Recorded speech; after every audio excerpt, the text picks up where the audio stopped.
Welcome to the Private Practice Alchemy video podcast series, where I help you work smarter and earn more in your ideal therapy practice. I'm your alchemist and host, Jennifer Kennett.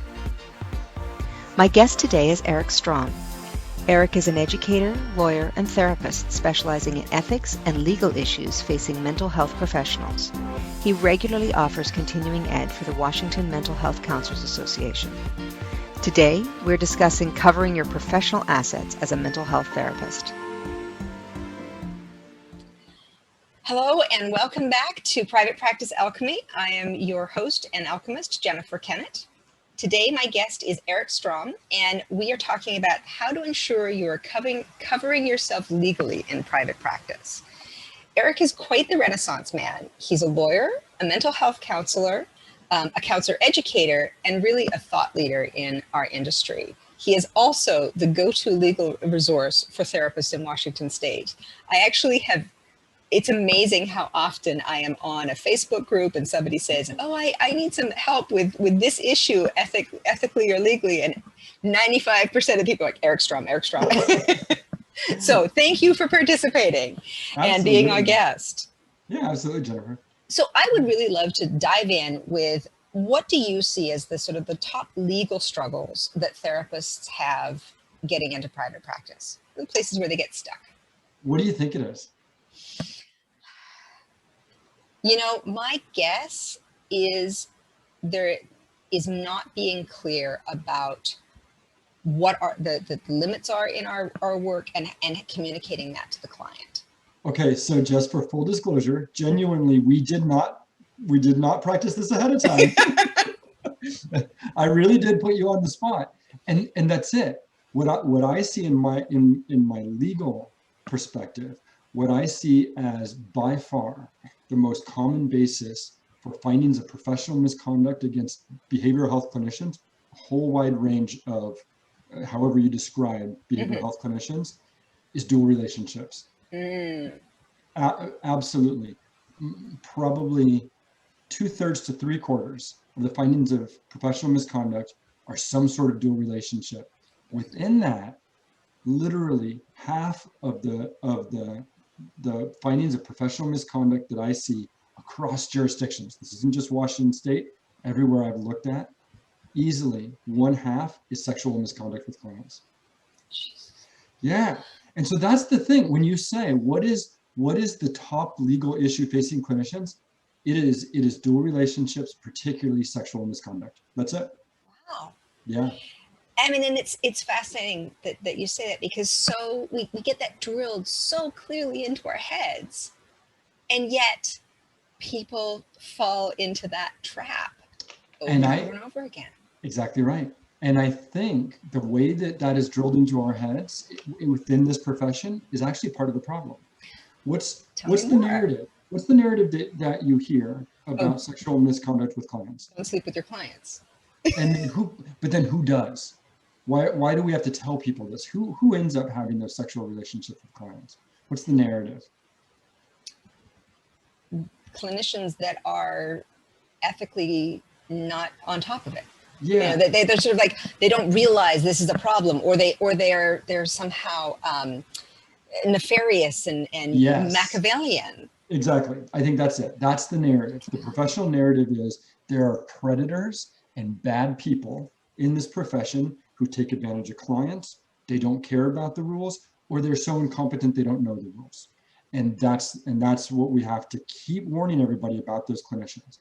And here's the problem. It's super easy to say, well, that's not me.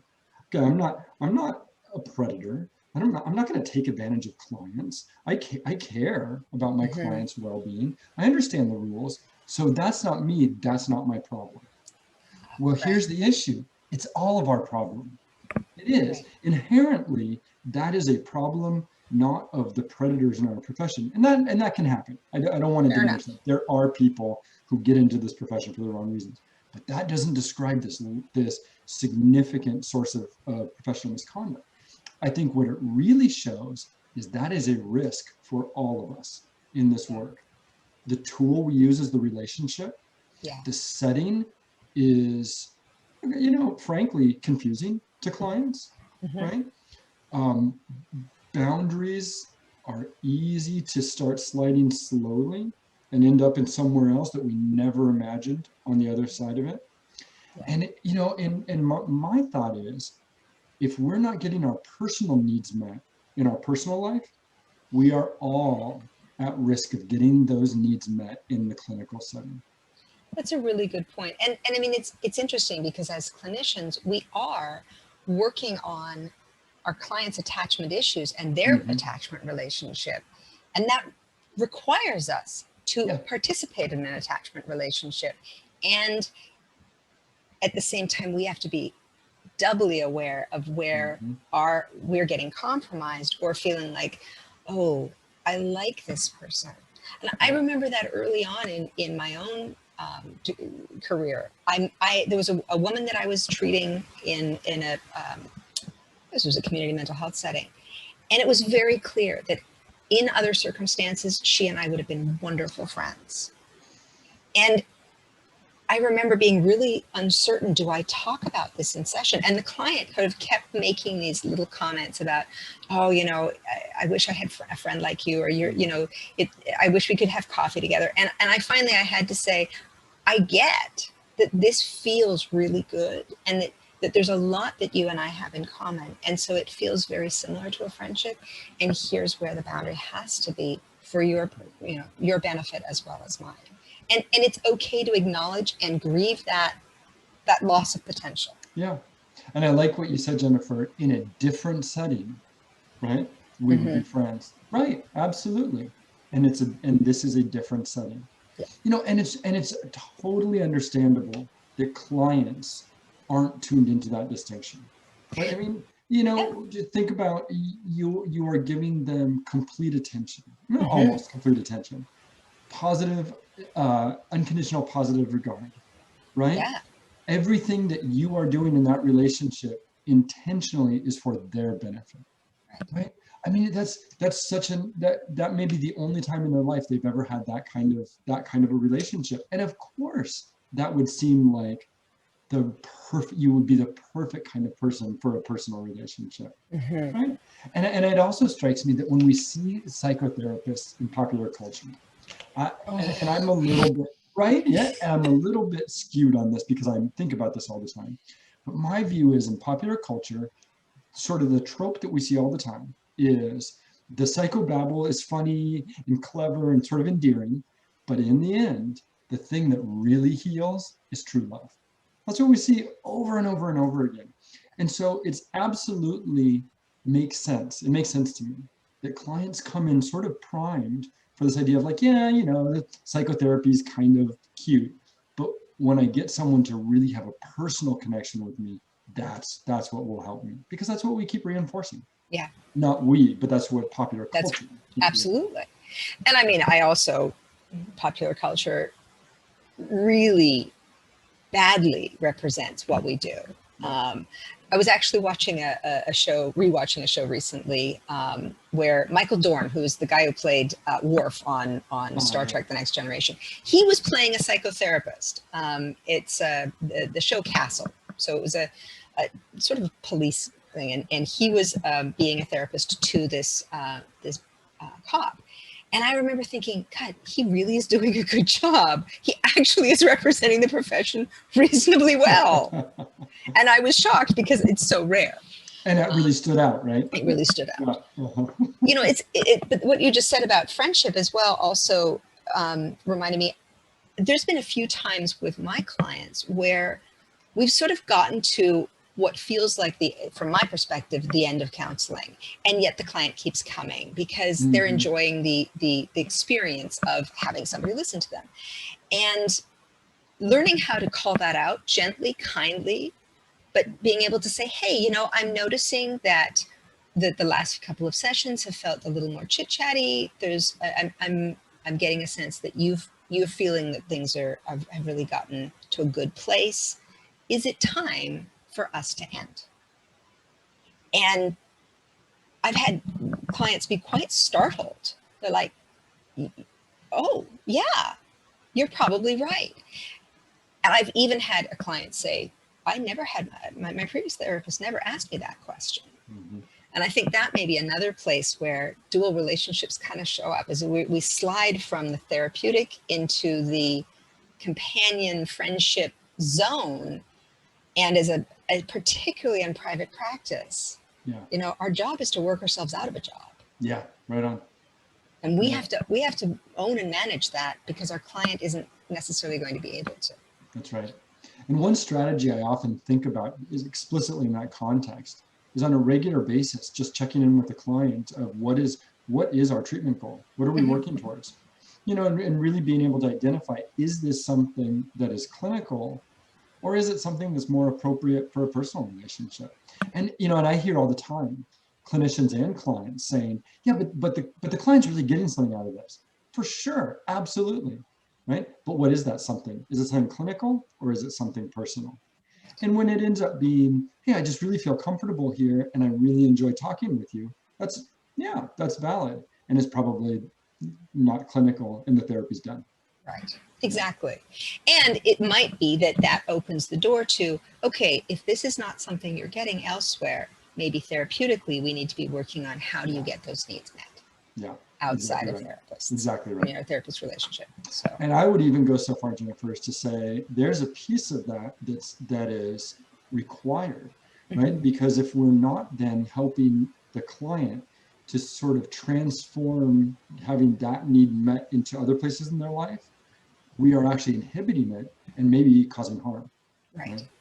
It's a really good point. And this is, it's interesting because we're really digging into sort of the ethics and the clinical necessity that we bring to the table. But that does come back to the legal piece, because if we're not doing what we're supposed to be doing, it can really bite us in the butt. Yeah. So I'm curious, you talked about 50%, I think was what you said, of the complaints are of a sexual misconduct nature. Can you give me some sense of what is the scope of that? Because, I'm assuming that not all of those are, I slept with my client, but there's still a lot of ground between a therapeutic relationship and a inappropriate relationship. Oh, excuse me. Well, sorry about that.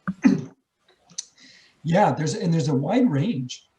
There are some of those situations that really are the traditional, predator kind of taking advantage of a vulnerable client. What's much more common, though, are just bona fide relationships. In real relationships, anything from sharing personal notes and personal correspondence to expressions of attraction that are not within the boundaries of addressing transference and countertransference. But I got to be honest with you, the majority of those cases that I see are just regular bona fide relationships. Right. Right. And so again, that's why it strikes me as the clinician being able to say, I get it. I understand why this is prohibited. And I understand how this could be harmful, but this is different. My situation is different. It's real. We just really connected. And that's what's so dangerous about it is it really is a real, true relationship. And it's just that because of our profession, it's just not allowed. Yeah. And I've heard people, therapists, struggling with, well, what about the 2-year rule? And I'm curious what your perspective is on that. So I have a couple thoughts on that. One is the 2-year rule, meaning you got to wait 2 years after termination before you can have a personal relationship with a former client, dating, romantic, or sexual. Well, the 2-year rule used to be pretty typical. Now, if you go to the professional ethics codes, most of the ethics codes have extended that way beyond 2 years, I think. And partly, I'll tell you why I don't know for sure what the timeframes are anymore. But I know at least a few of the ethics codes have made it forever. It's never appropriate to have a sexual relationship with a former client. The ethics codes that still do have a time period generally now say 5 years or longer, And after that time period, we still have an obligation to affirmatively be able to show that that secondary personal relationship is not potentially harmful, Right. does not potentially take advantage of the client or put them in some kind of a vulnerable position, which is pretty hard to do.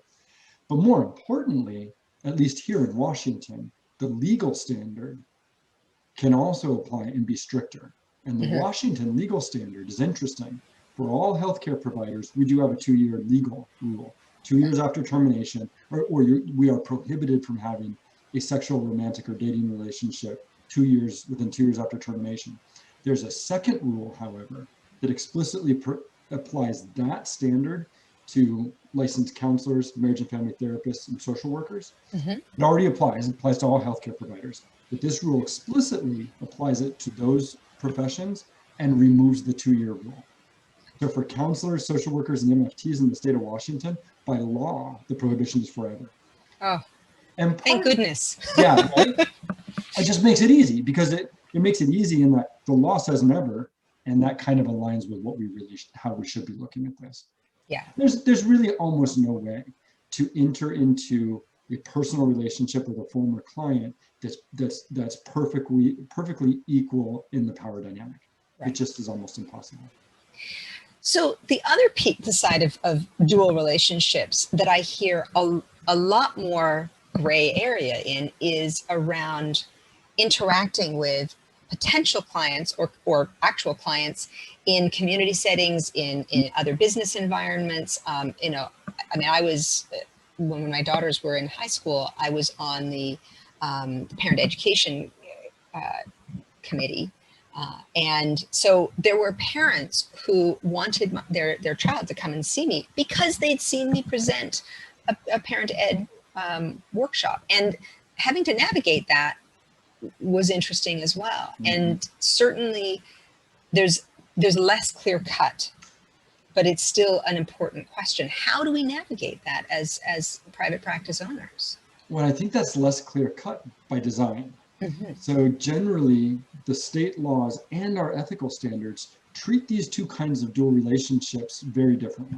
When it comes to personal dual relationships, so sexual, dating, or romantic, the general rule is just a prohibition. It's just never allowed. Don't do it. Do not do it. When it comes to non-sexual dual relationships, by design, state laws and the ethics codes generally tend to have a lot more gray area and have a lot more discretion. And part of that is now we're balancing a lot more considerations. When it comes to the non-sexual dual relationships, the community context matters a lot. And by community, that can be like literally your geographic community, the size of the town you live in. It can be cultural norms and standards. It can be by communities defined by any domain of identity within larger communities. So I'm not just saying, urban versus rural. There's all kinds of identity communities that need to be considered here, in addition to just the geographic one. But when we're looking at non-sexual dual relationships, the number one consideration is always the best interest of the client. It's not about us, right? It's about what best supports that client. And what we're weighing out is does that second relationship, the non-clinical relationship, does that relationship have a potential to harm the client? Is it potentially exploitive of the client? Could it have a negative impact on the clinical work that's already been done? And does it best support the client? And in different community settings, we're allowed to consider those things. But it's our obligation as the clinician to set up the safeguards and the protections to make sure that the client's interest is protected. Yeah. I actually had an interesting example of a potential dual relationship that I hadn't been aware of. I had a teenage client come in, and based on my last name, they asked, "Are you the parent of my daughter's name?" And I was like, "Yes." And they're like, I don't feel comfortable seeing you. I'm like, I totally understand that. And I was really glad that it came up right away. But it was an example where it could have easily gone the other way. The client, the potential client might have said, help me understand confidentiality. They might have been okay with it. But in that circumstance, they were clear, this does not feel comfortable. And I had to just say, okay, and refer it on. And there's probably no legal or ethical standard that says you were prohibited from entering into that relationship. Right. But just thinking it through, what happens when your kid and the client's kid start having a conflict at school? Exactly. Or what about when your daughter goes to school and starts talking about something that she found out about that family from another friend, right? I mean, it's just, there's so many complicating factors that become outside of your control. Exactly. Yeah. So dual relationships are this wonderful morass of chaos that we definitely need to navigate. But I appreciate that there's that really clear distinction between the personal relationships and non-personal relationships. So, Right on. I'm curious as well. This is one of the things that I had said earlier is we need to be really clear on what are the limits and parameters of our relationship. And some of that is really put forth in our intake paperwork. Yeah. So what are the biggest pitfalls you see around the making sure your paperwork is legally clean, covers things it needs to cover, et cetera, et cetera? The biggest pitfall I see is not just about the thing that's not included or that is included. It's a process. The biggest pitfall I see are clinicians taking an example, say informed consent and disclosure form, and just putting their name on it. And part of that is you have no idea if that document meets the legal and ethical requirements if you just get it from someone else. And here's what's interesting about the intake paperwork, and I'm particularly talking about and there's different terms for this document in different jurisdictions, but basically the thing that discloses the required disclosures to clients and gets their consent for treatment. It's that big agreement. And the really interesting thing about this is it is generally defined by state law. And so the requirements for disclosure and consent forms varies tremendously state by state. And so a document that's sufficient for one state may not even come close to the requirements in a different state. It's just different. And so one of the biggest things to me is recognizing that this is a state-by-state document, and it's totally okay to use somebody else's as an example. And remember, you can't copyright legal forms, right? If you could, I would just copyright all the residential lease forms and $1 million, right? So you can't copyright a legal document.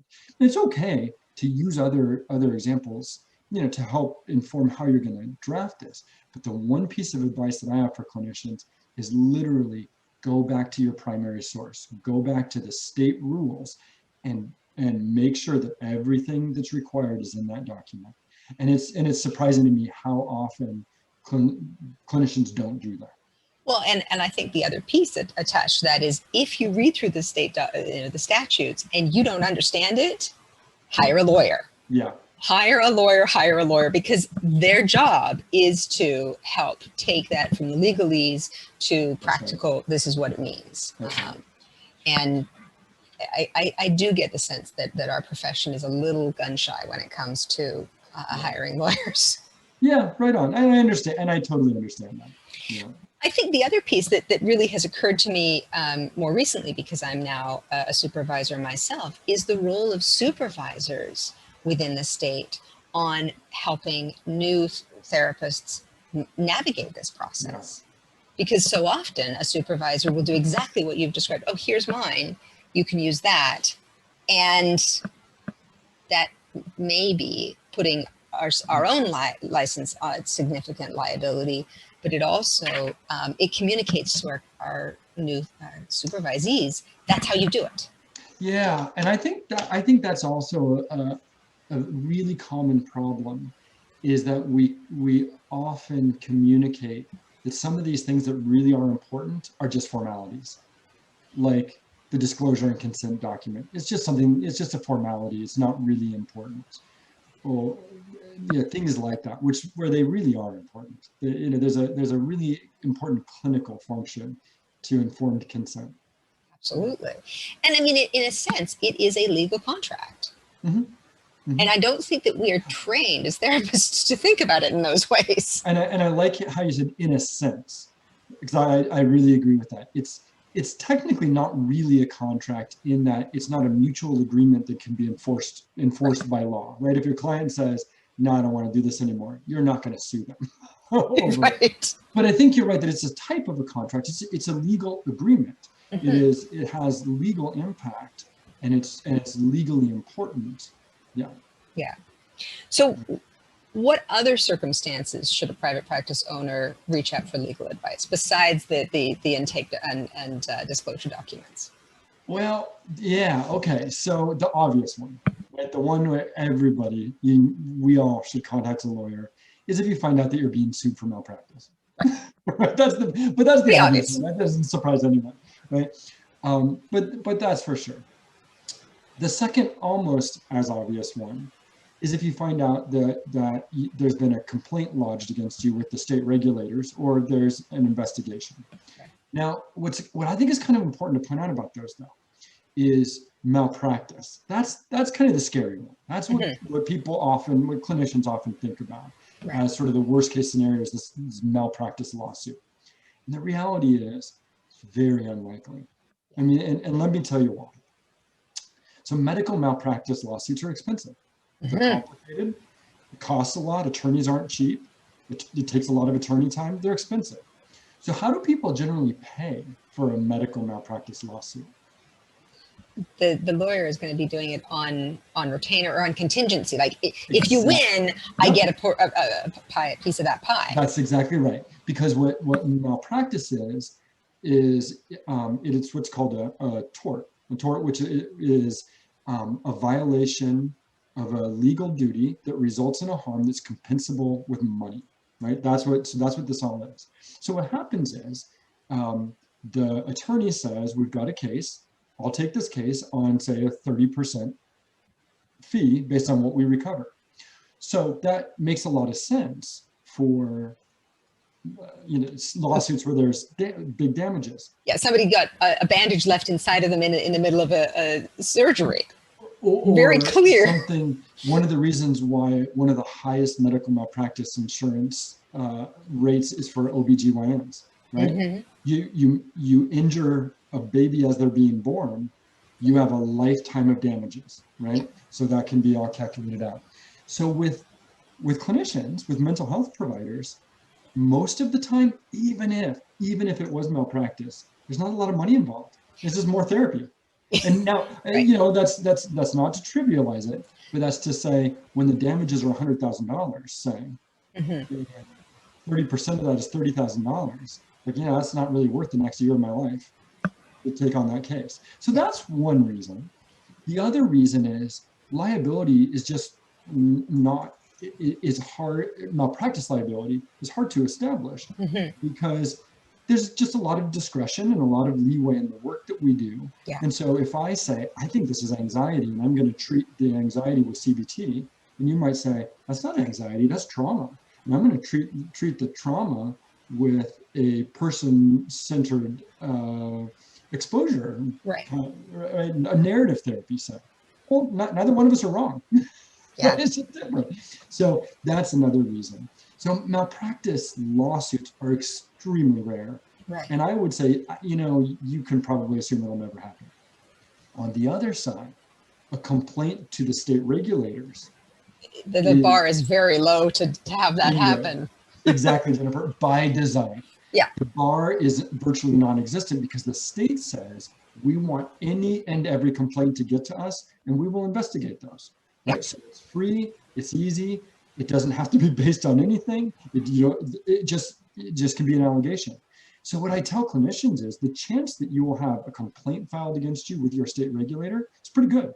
If you practice for a full career, I bet you will have a complaint filed against you. And that's okay. Like that's how the system is supposed to work. Right.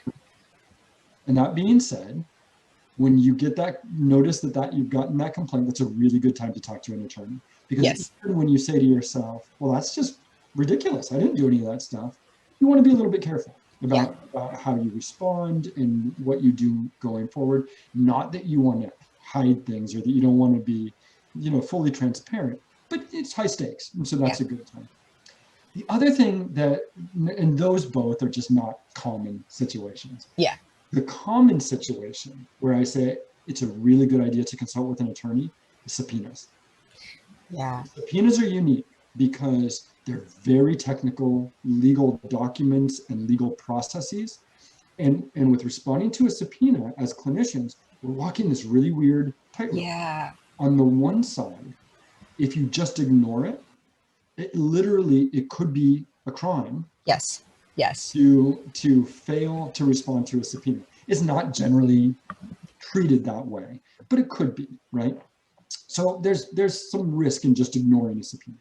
On the other side, providing information to pursuant to an invalid subpoena is a violation of confidentiality. Right. So this is one place where it's complicated and it's technical, and as clinicians, unreasonably, we have to make sure that we are holding the other side to the exact rules of the subpoena and not releasing information without it. And then when it is valid, releasing information. Right. And that's tough. Yeah. Yeah. No, I think that's probably the best scenario for, making sure you have a pre-existing relationship with a lawyer as well. Yeah. Because I can imagine in the circumstance where I receive a subpoena and now I'm trying to figure out who do I call. I mean, in Washington State, I call you, which is great. But for somebody in Wisconsin, they don't have that pre-existing relationship. They don't have a sense of who's good. It's a huge amount of stress, and they're having to assess, is this lawyer going to be the right fit for me, which can have implications as well. Does this lawyer have the right training experience? Yeah. So it's a good thing to consider. So starting out, make sure that you consult a lawyer and get your paperwork looked through if you have any questions at all. Mm-hmm. And then if there's a complaint, if you get a subpoena, or if you get a malpractice, those are the key times. Those are the big ones. Yeah. So are there any other sort of top tips you would give on how a private practice owner can protect themselves legally, kind of cover their butts? A couple. The first one, Jennifer, is there are, and I say this a lot, so you may have heard me say this before, but there are two things that are always the right answer to any ethical or legal dilemma. There's two answers that are always correct. The first one is, well, it depends. Right? And the reason for that is it's always fact dependent. It always depends on the circumstances. There's almost never just a clear yes or no. The one yes or no is, can you have a personal sexual relationship with a client? The answer is just no. But even there, it depends on, well, what exactly do you mean by, is this a client, and is this a sexual relationship? Right? So even there's some clarification. Okay, so it depends is always the right answer. The other always right answer is, well, the first thing I would do is consult. Yep. And the reason for that is number one, we end up with better decision making when we're not doing it on our own. But number two, you can explicitly document and show that you are acting reasonably by trying to assess what is the standard of care and not just coming up on your own. So the process matters tremendously. Yeah. So the first part of this is always keep in mind, when it comes to sort of the legal and ethical standard of care, in most cases, the process you use for decision making matters more than the answer you arrive at. You and I could come to wildly different answers and both use totally sound processes and be right. Yeah. We could come to the same answer for the wrong reasons and both be wrong. Right?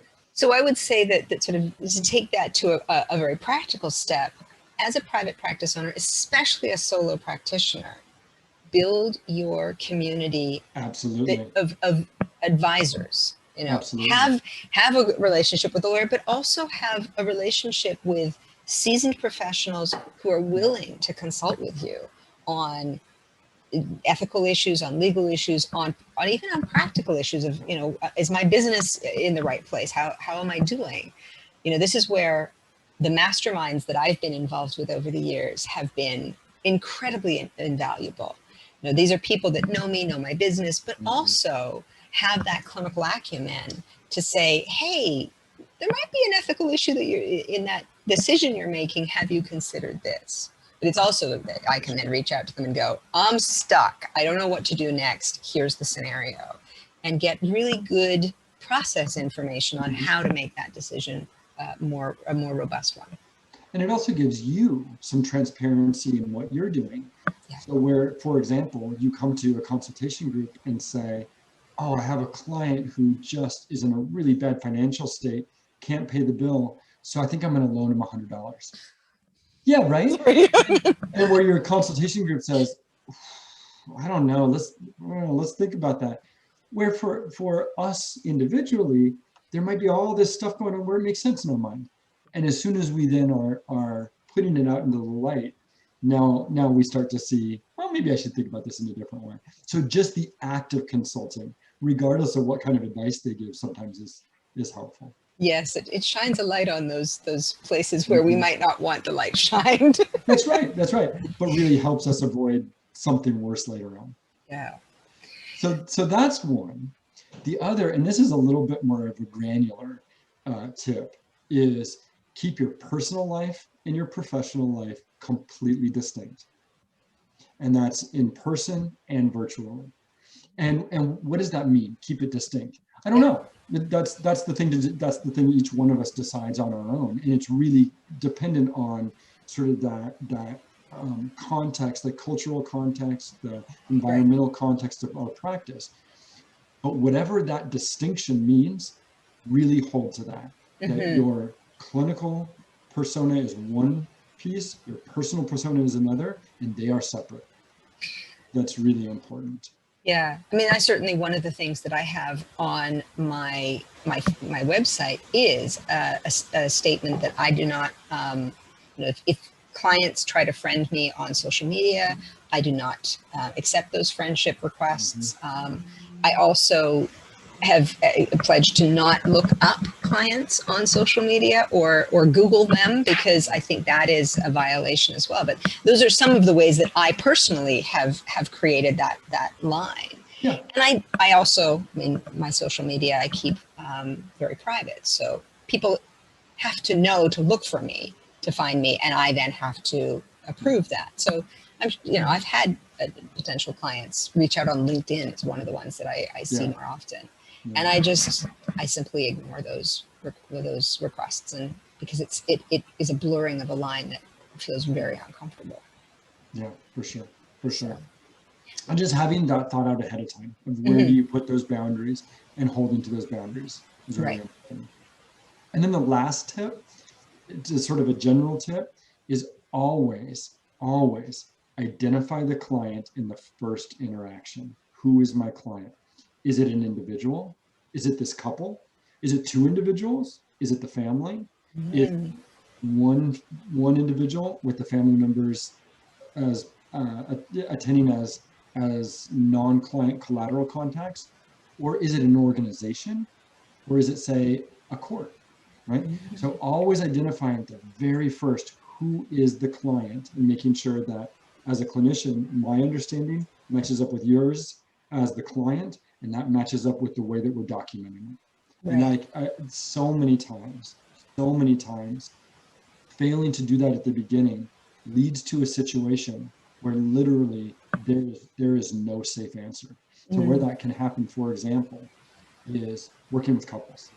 And I know this is not anything surprising to you, but when you have a couple coming in and saying, sure, I'll do couples counseling, and we'll call it individual, with, say, husband as the named client for insurance reasons, give a generalized anxiety diagnosis, and submit billing to insurance as husband as the client.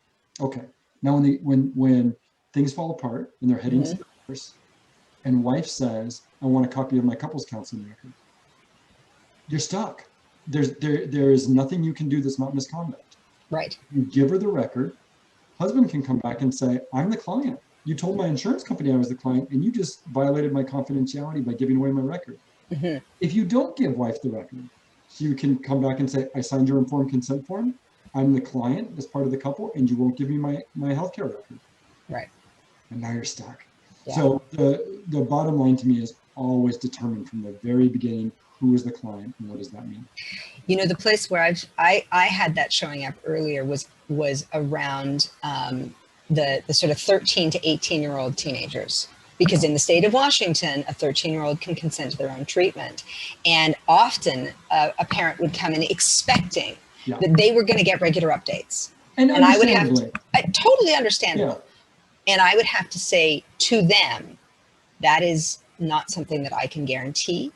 And outside of the parents' hearing, when I was sitting with the teen individually, I would say, you can sign a release of information that limits me, that gives me full ability to talk, but it is helpful for your parent to know that they can reach out to me and say things, and that I'm allowed to listen to that, which I can anyways, but it's better for the teenager to be on board with that. And you can direct me on how much or how little I can share.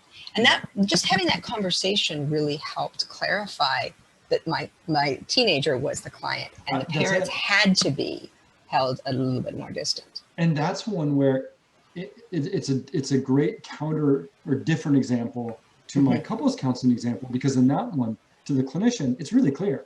Yeah. It's obvious. It's clear to us that 13-year-old, that's the client. But to the family, it's not necessarily clear. Right? Oh, and it's reasonable. It's understandable that it's not clear. And it's our obligation to make sure everybody is on the same page. Yeah. And that parent might say, no, I don't want to initiate treatment if you're going to keep this from me. Okay, but now they've been informed and they can make the decision that they want to make. Exactly. Yeah. So I think that's a good way of thinking about it. Make sure you're really clear on who the client is in that first session. Yeah. And that is not always as simple as we think it is. That's right. That's right. Excellent. Wow. Thank you so much, Eric. This has been really wonderful information. And I certainly hope that my listeners are sitting there scribbling down lots of notes on how to make sure that they're protecting themselves in private practice. Yeah. How can people reach you if somebody is like, I need more of this? So the best way to reach me is by email. And it's eric@strom-consulting.com. So eric@strom-consulting.com. For within the state of Washington, I'm happy to provide legal advice. I can't provide legal advice outside of Washington, but I also can consult on ethical issues as well. Right. Yeah. Excellent. And I know that you are also currently providing some education around telehealth for the Washington State Mental Health Counselors Association. Yeah. And so that's, for those of you who don't know, in Washington State, we have a requirement starting January, I think it is, or was it? Yes, January 1st, this coming January 1st, that we have telehealth training in order to continue to provide telehealth training, or telehealth itself. Mm-hmm. So your training was fantastic. I went and took it, and it really helped me kind of get a very clear sense. So look for that on the Washington Mental Health Counselors Association website as well. So thank you so much. Yeah, thank you, Jennifer. It was fun talking with you about this. I always enjoy. It's rare to find people who are this passionate about law and ethics for clinicians, and I really appreciate those few who find it as interesting as I do. Excellent. Thanks for joining me today. If you're ready to work smarter and earn more money in your ideal therapy practice, book a 30-minute free coaching call with me. Visit my website at privatepracticealchemy.com and click on the big purple Schedule Time with Me button. And if you're in your first year of private practice, sign up for the next cohort of my 90-day Private Practice Alchemy Accelerator Group. Groups start in January, May, and September. You can register for the next cohort on my website. Thanks for listening.